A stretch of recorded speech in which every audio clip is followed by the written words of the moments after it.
बोड़क में होली पर्व बड़े धूमधाम से मनाया गया। इस गांव में सत्य, केतन दास, गुड्डू दादा, रूबी बेबी, सुमी, उर्मी, पामी, खुशी चंद्र, रुद्र, शिवा, साई पूर्णिमा, ओम श्री आदि होली के कार्यक्रम में उपभोग किए थे। घर घर में आनंद और उल्लास की एक सुंदर सी झलक देखने को मिला।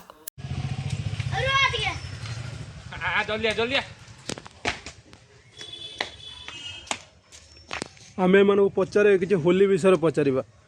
ठीक आप ना कौन गुड्डू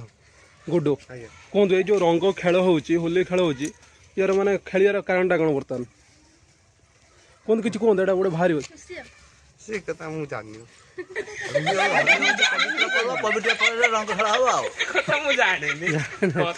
हाँ ठीक है पुराना परंपरा खुशी बने रंग खेले भारी अधघंटे पर देखिए चैनल बाहर पड़ती से खेल फास्ट बोले गौड़ा के खेल आम खेल रंग खेल ठीक किसी कहे कौन आउ कहे होली तो पवित्र पर्व चलती काली गौड़ दोल गला आम आज गुड़ दोल आप किसी कहे होली विषय कौन कह गोटे आम मजा पाई आम होली कौन छोट छुआ सब मजा पाई आम खेलु होलीटा एटा तो चली आसती होली का आम रंग खेलमु जा कारण आम होली रंग खेली मजा करछु हाँ किसी आउ किसी कह तुम किसी कह